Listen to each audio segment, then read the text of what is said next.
Welcome back to Rugby AM's Mad Monday.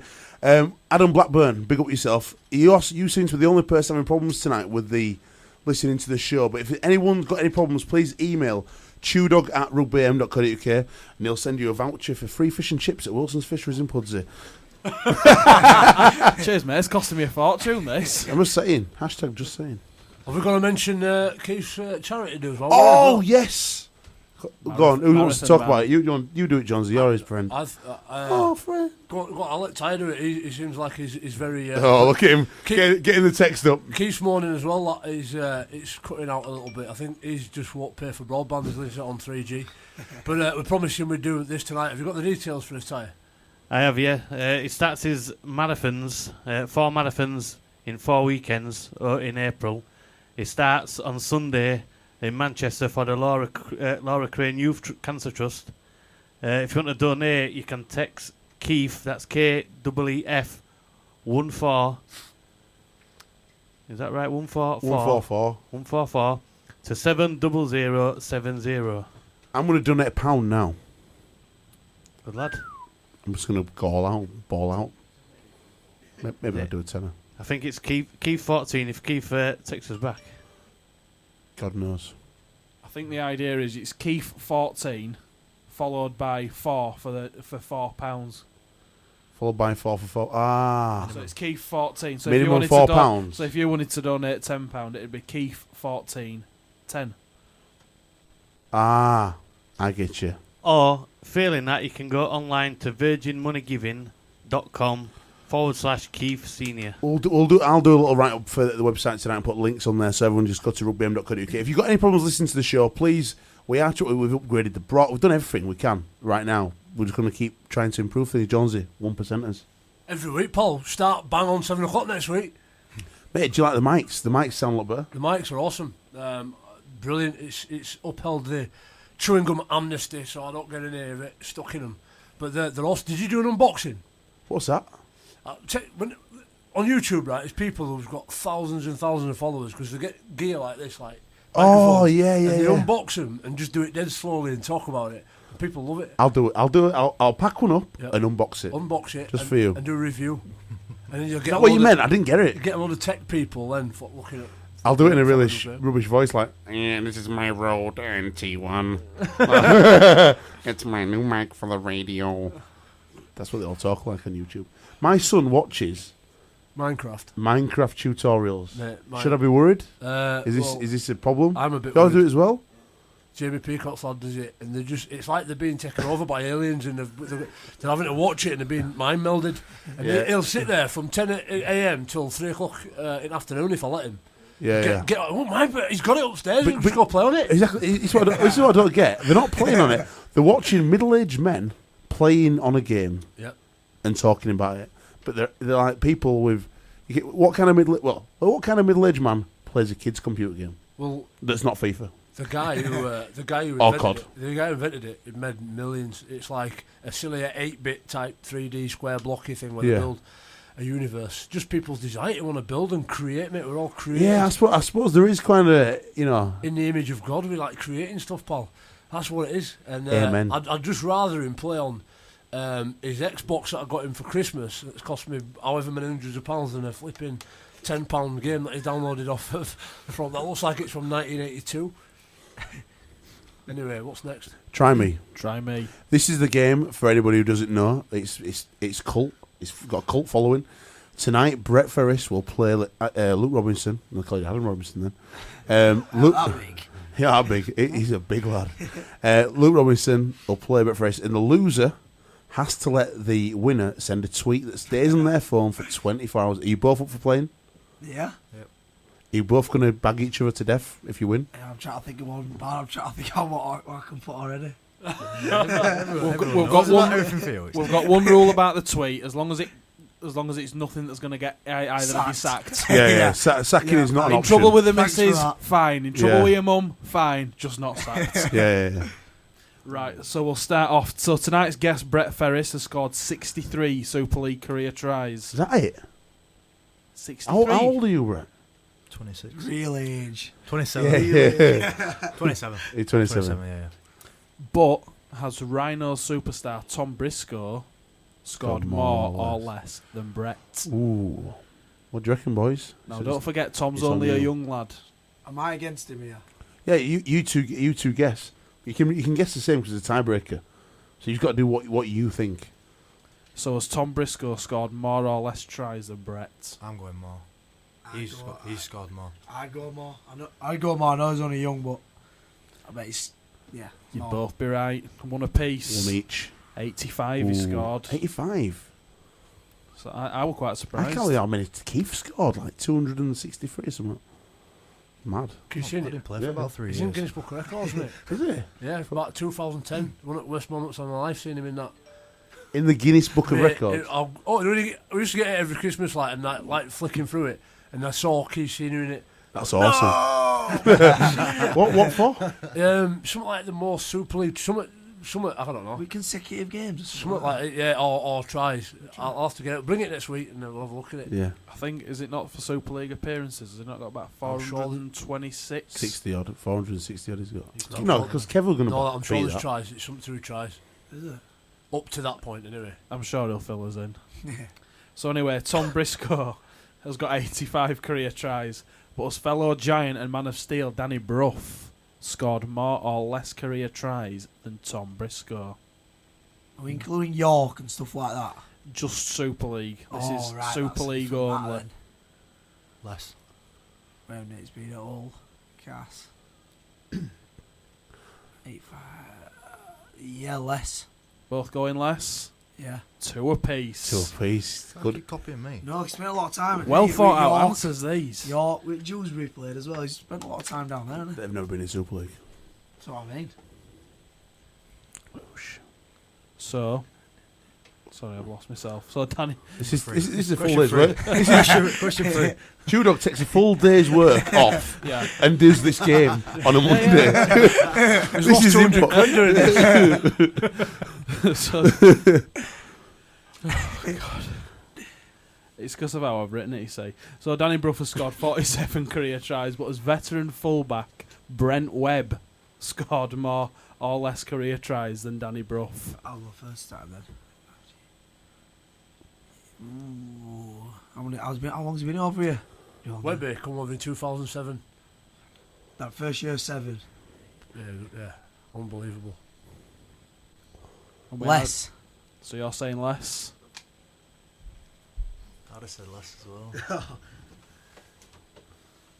Yeah, less. Nil point for either of you. Ooh, how many's he got? 66. Really? So Webby has scored 66 career tries, but as Hull utility and Super League stalwart Richard Whiting scored more or less career tries than Webby. Now Richard Whiting's been around. Testimonial, yeah. He's a legend, him. He don't look like he should be as good as he is. He was a good footballer at the time when he was younger. Yeah. Yeah, I think he went to sign pro for Barnsley, I think. And ended up playing at Fev. So he's been there 10 years. It's just testimonial, yeah. Right, so. Yeah. Well, sometimes I feel about now, not 3 months from now. Okay. Well, you're going on, right? I'm going to go sort of 66. Yeah, Webby scored 66, so Richard Whiting scored more or less. He's got to try him. Less. Robbo's going less. No, we'll go more, so different. Oh. Switching it up. 1-0 to Robbo. Yes! I didn't think he had neither. 3-2. He didn't play for 2 years. He was injured, wasn't he? Didn't play 3-2. enough. 63. So there's only 3 tries in it. Tudor's harsh, isn't he? Close. So, Richie Whiting has scored 63 career tries, but as Warrington and England halfback Stephen Ratchford scored more or less career tries than Mr. Whiting. Less. Very convincing. And you'd be correct.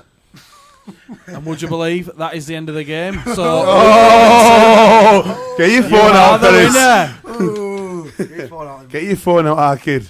Right, what I'm going to put about your dad here? Battery's gone. There's a charger here behind me.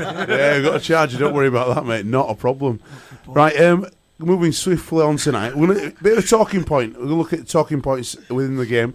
We just like to get people's views on get points in the game. This week, as you touched on earlier, the Rugby League World Cup review is in, and I just wanted to talk about the positives and negatives of the World Cup from your point of view, especially you because you played in it. Jonesy, I'll start you off. Positives and negatives of the World Cup, because obviously the review. I just thought to myself, the review is going to be all singing, all dancing. We're so great. Let's touch ourselves. You know what I mean? But I wanted to. No. Mate. Maybe just me then. Go on it. But I just thought, well, what we do on Rugby AM, we'll ask the people who are listening online as well to be on. It's most important to be honest. Honesty is the basis of a good society. So I want everyone out there to be honest and give us your positives and negatives on the Rugby League World Cup. If you want me to start and be harsh, I'll be starting and be harsh. Or Jonesy, do you want to start? What do you want to do, Alex? Do it. I'll go last. All right. Positives. Positives, I think everybody that I've spoke to about the World Cup, externally and internally, has said it was much better than they thought it was going to be. Yep. They had fantastic crowds in places like Bristol for games like America versus some island team, one of the island teams. There had about 7,000 or 8,000 people down there. You've just come out with, I spoke about it earlier, you've made £4 million. I think positives overwhelming, to be honest with you, right through. I think the games were really well matched up in terms of abilities. The quarterfinals are tough because you're always going to get people from that bottom leg playing somebody from the top. It's going to be a mixed match, but other than that, that's unavoidable. It was really well matched up. The turnout for the crowds at the big games as well were fantastic, and I went to a lot of them, obviously doing a bit with Five Live. Negatives are really tough for me. I think the only negative I would have wouldn't be in the World Cup. It was absolutely 9.5 out of 10 for me. The only negative is what goes on afterwards. I imagine a lot of people doing a lot of work now in building the legacy of what this 2013 World Cup was about, but I personally haven't seen much of that yet. I don't know what's gone on as a consequence of the World Cup. I'll give you a bit of a problem with this, right? As a club at Halifax, we had 10,500 at the Shea for Italy versus Tonga. Yeah. We were told, well, the club were told that the people who bought the tickets, because most people bought tickets online, we could share that data. We'd access that data. So we could then, because 87% of people that went to that game had a HX postcode. Right. Yet we've been out of Super League for 10 years. In 2003, when they went out of Super League, Bradford were killing it. In 2013, when we're trying to get back in Super League now, Huddersfield are killing it. So you've got two massive clubs, like literally 10 minutes either side. And I think at Thrumall they used to get like average attendance 10,000, not a problem. And now they've lost a lot of fans, lost a generation to Huddersfield and Bradford. So that was really key for us for our marketing for this season to try and build up. Tony put a load of money into that game. Really, we did loads of work with Italians, work with Tongans to try and off at our own back, with no help from the World Cup, to try and market the game, to get a buzz in the town about it. And we thought we'd be able to access that data to help us promote the club. And we still haven't had any data through. And it's like, I think there's a bit of a grey area now. Like, what they're saying is they'll send an email to people who have clicked when they're buying a ticket that they don't support any club. It's just insane to me. It's like, spread the love, let everyone have access to the data from their game and build their own club up. Can I ask a question? Is there not legal implications of giving data out? I don't think. I would have thought if they'd said in the meeting, which they did, that they could share the data. Like for instance, on the Rugby website, when you sign up, you can either opt in or out for us to. So when we do other products like live shows, and if we're working with Stanley on a live show, and we're getting people from Stanley giving us their data, and then Stanley say, "Oh well, we want to do a promotion with Rugby AM." And then we can look on our database and say, we've got all these people in that LS12, LS13 area. Yeah. We will promote it for you. If they've said, you can send us some marketing communication, that's fine. So we're very surprised if the majority of people haven't opted in to sharing the data, because websites are pretty tricky, and you don't really realise what you sign up for. But you tick that box, and any affiliates can send you whatever you want. So I'd be shocked if the RFL didn't have data sharing, because they'll be selling that data for a fact. It's a massive business. Data sharing. That's important, data sharing. That's why. But that's the only way we're gonna build the game. There is, but I imagine there'll be somebody up there that's their job to do that. I don't know. I couldn't comment, pal, on what RFL doing. I do believe a lot of people get a lot of criticism, but I reckon everybody in the game went above and beyond. They're including the RFL and the staff there. I mean, I was fortunate to get invited to some things, and I know a couple of the staff there, and they all worked really tirelessly hard on promoting that World Cup. Like I say, I don't know what they've done with that data in terms of what we're doing. I'm only just picking it out because that's something that's affected my role at Halifax, and it was just a bit I'm like, just give us the data, man. We'll give them a ring tomorrow.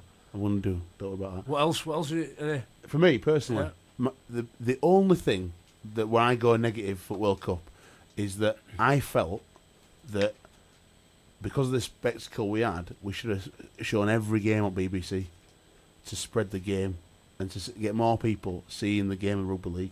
And I think that is the biggest boo-boo with the World Cup, the fact that only people with Premier Sports would have got to see most of the games. Obviously, they put the big games on BBC, but I think every game should have been on BBC to showcase the game of rugby league. That's my biggest beef with the World Cup. That would be the zenith, wouldn't it? That'd be up there, but I imagine they wouldn't have much say out the BBC whether they decide that. I don't think we could control that, can we? What the BBC wanted. What were like playing in it? And from a playing point of view, what were the positives? For me, the whole thing were from coming from outside to in and then getting playing and things like that were unbelievable for me. When Robbo alluded to getting hairs up back your neck and stuff like that, when I walked out that first game, that's when you start realising what actually is going on here. You get used to the grind of Super League and the games, and it's your job and what you do and things, but when you walk out to them games, it's like, wow, this is it.